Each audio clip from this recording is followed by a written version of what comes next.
Bonjour. Merci, vous avez fait un débat, vous avez réuni les citoyens, vous avez parlé des difficultés que rencontrent les maires. Tous les maires rencontrent des difficultés, vous voyez des citoyens qui ont des difficultés, c'est pas évident à gérer la misère sociale, donc vous êtes confrontés plus que les élus qui sont tout à fait en haut. Oui. Oui, bien sûr, nous sommes confrontés à une vraie misère sociale. La fonction de maire, comme on le dit souvent, tout le monde se résout à le dire, la fonction de maire est certainement la plus belle fonction élective puisque vous êtes au contact de la population, vous êtes au contact de toutes les problématiques que peuvent rencontrer votre population. Je le dis souvent, c'est un ascenseur émotionnel permanent. Vous pouvez passer de la plus grande tristesse à la plus grande joie en l'espace de 30 secondes.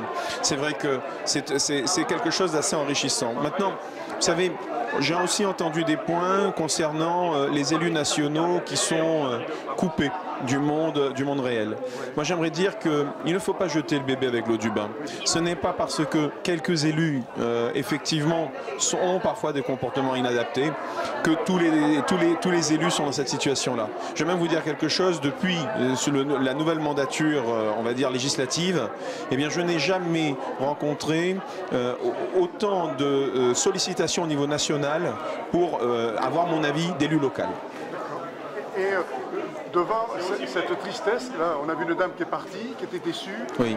Ça ne répondait pas à ses attentes. Comment vous arrivez à gérer ça? Alors, la dame qui est intervenue, elle est intervenue sur la question du handicap. Vous savez, quand vous avez un enfant qui est handicapé et que régulièrement vous vous rendez compte que les institutions publiques ne peuvent pas et ne répondent pas favorablement à la démarche d'inclusion que vous souhaitez pour votre enfant, eh bien, à un moment donné, vous avez une rage. Et cette rage-là, vous avez besoin de l'exprimer. Cette dame, elle est venue l'exprimer. Vous voyez, le thème d'aujourd'hui n'était pas forcément consacré au sujet qui l'intéresse principalement. Mais je comprends sa colère. Et nous, modestement, vous voyez, sur Carbon Blanc, j'ai développé une politique active vis-à-vis de l'accueil des enfants porteurs de handicap. Nous avons développé un forum autour du handicap. Nous essayons de faire en sorte d'apporter la meilleure réponse possible. Dans la construction des logements, j'impose des logements qui sont adaptés aux personnes porteuses de handicap. Mais c'est une démarche globale qui dépasse le périmètre communal et il faut que toutes les institutions, notamment le conseil départemental, qui là pour le coup ne joue pas le jeu en la matière, s'adaptent et puissent proposer des choses en cohérence avec les besoins des territoires. Comment vous avez ressenti ces débats? Vous avez fait un débat ici, vous en avez fait plusieurs à Carbon Blanc, dont un à Eau de Radio.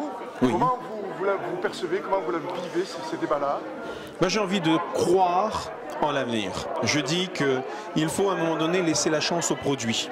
Le fait de faire ce débat, c'est déjà un exercice en lui-même qui est innovant. Je crois que de mémoire de républicains, nous n'avons pas vraiment beaucoup vécu ce genre de situation, où on laisse la population s'exprimer.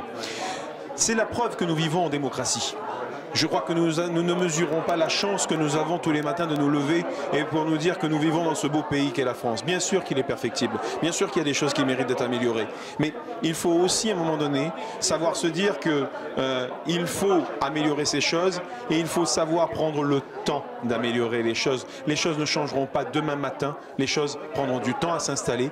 Et moi, je fais confiance en l'avenir, j'ai confiance en l'avenir, je sais que nous allons nous en sortir. Est-ce que c'était les Gilets jaunes qu'il fallait qu'ils déclenchent ces débats pour que ça se mette en place? Les Gilets jaunes ont été moteurs? Comme j'ai pu le dire récemment, nous savions tous que ça allait péter. On savait très bien que la cocotte était arrivée à sa limite. Et oui, effectivement, ce sont les Gilets jaunes qui ont été le déclencheur. Aujourd'hui, j'aimerais appeler au calme, au retour à la sérénité, qu'on puisse repartir sur des débats, des échanges, de la construction. Moi, je vais vous dire, quand j'entends qu'une liste de Gilets jaunes veut se présenter aux Européennes, eh bien, j'en suis ravi.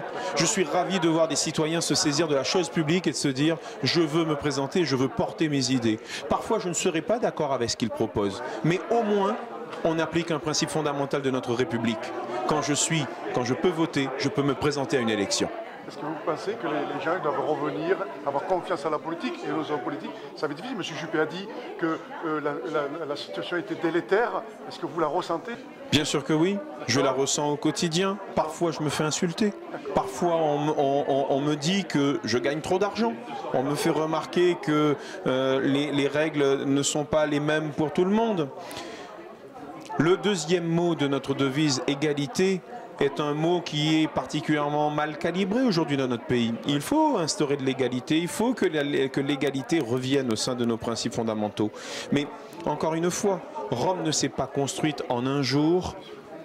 La démocratie française vivra et elle ne se construira pas non plus en un jour. Le système parfait n'existe pas, il faut savoir juste l'admettre. Donc il faut dire aujourd'hui, continuons et vous continuerez des débats si vous le demandez. À chaque fois qu'il sera nécessaire, nous nous investirons dans la démarche de débat. Monsieur le maire, merci à vous, c'est gentil. Bonne continuation, puis courage, parce que c'est pas facile en tant que maire pour vous battre au quotidien. Merci à vous, merci. C'est gentil, Au revoir. monsieur le maire.